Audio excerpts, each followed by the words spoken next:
അസ്സലാമു അലൈക്കും. എൻ്റെ പേര് ഷിഫ.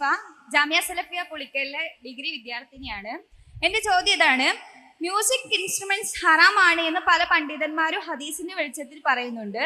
അതേസമയം അത് ഹറാമാണ് എന്ന് പറയുന്ന ഹദീസ് തദ്ലീസ് ചെയ്യപ്പെട്ടതാണ് എന്ന് പറഞ്ഞ് അത് അനുവദനീയമാണ് എന്ന് വാദിക്കുന്നവരെയും കാണുന്നു. എന്താണ് ശരി? 4 കാര്യങ്ങൾ എണ്ണി നബി സല്ലല്ലാഹു അലൈഹി വസല്ലം പറഞ്ഞു. മദ്യം, വ്യഭിചാരം, പട്ടുവസ്ത്രം, സംഗീതം. ഇത് ഹലാലാക്കുന്ന ആളുകൾ അവസാന നാളുകളിൽ കടന്നു വരുമെന്നാണ്.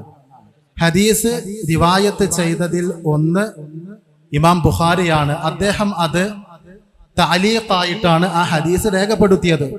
അതുകൊണ്ടാണ് ആ വിഷയത്തിൽ അത്തരം ചില ആക്ഷേപങ്ങൾ ചില ആളുകൾ ഉന്നയിക്കാറുള്ളത്. എന്നാൽ അതേ ആശയത്തിലുള്ള ഹദീസുകൾ സനദോടുകൂടി മറ്റു മുഹദ്ദിസുകൾ രേഖപ്പെടുത്തിയതും സമാനമായ ആശയത്തിലുള്ള മആസിഫ് വിലക്കിക്കൊണ്ട് വിമർശിച്ചുകൊണ്ട് ആക്ഷേപിച്ചുകൊണ്ടുള്ള നബി സല്ലല്ലാഹു അലൈഹി വസല്ലമയുടെ വാചകങ്ങൾ കടന്നു വരുന്ന റിവായത്തുകൾ വേറെയും ഹദീസുകളിൽ നമുക്ക് കാണുവാൻ സാധിക്കും. അപ്പൊ ഈ വിഷയത്തിലുള്ള ഏതെങ്കിലും ഒരു ഹദീസ് പൊക്കിപ്പിടിച്ച് അത് വിമർശന വിധേയമാണ് എന്നതുകൊണ്ട് സംഗീതവുമായി ബന്ധപ്പെട്ട് പ്രമാണത്തിൽ വന്ന സകലതും കണ്ണടച്ച് നിഷേധിക്കുന്ന ഒരു നിലപാട് ഒട്ടും സൂക്ഷ്മമല്ല എന്നാണ് നമ്മൾ മനസ്സിലാക്കേണ്ടത്. മറ്റൊരു കാര്യം, റഈസുൽ മുഫസ്സിരീൻ എന്നറിയപ്പെടുന്ന സ്വഹാബിമാരുടെ കൂട്ടത്തിലെ പ്രഗൽഭൻ അബ്ദുള്ള ഇബ്നു അബ്ബാസ് റളിയല്ലാഹു അൻഹുമയാണ്.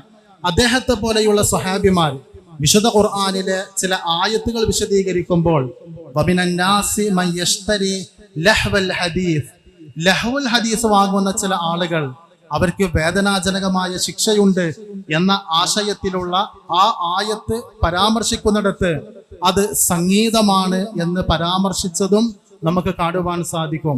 ഈ വിഷയത്തിൽ ഒരു ഹദീസ് മാത്രമല്ല വന്നത്. ആരെങ്കിലും കരുതുന്നത് പോലെ വിമർശന വിധേയമായ ഏതെങ്കിലും ഒരു ഹദീസിൽ മാത്രം പറഞ്ഞ ഒരു വിഷയമല്ല. നിരാക്ഷേപം അംഗീകരിക്കേണ്ട ഒന്നിലധികം ഹദീസുകളിലും സ്വഹാബിമാരുടെ നിലപാടുകളിലും ഈ വിഷയത്തിൽ നമ്മൾ സൂക്ഷ്മമായ ജാഗ്രതയുള്ള നിലപാട് സ്വീകരിക്കണം എന്നാണ് ഈ വിഷയത്തെ തുറന്ന മനസ്സോടെ സമീപിക്കുമ്പോൾ നമുക്ക് മനസ്സിലാക്കാൻ സാധിക്കുന്നത്. അല്ലാഹു സുബ്ഹാനഹു വ തആല പ്രമാണത്തോട് കൂറു പുലർത്തിക്കൊണ്ട് ഇത്തരം വിഷയങ്ങളിൽ സത്യസന്ധമായ നിലപാടുകൾ സ്വീകരിക്കുവാൻ നമുക്ക് ഓരോരുത്തർക്കും തൗഫീഖ് നൽകി അനുഗ്രഹിക്കുമാറാകട്ടെ.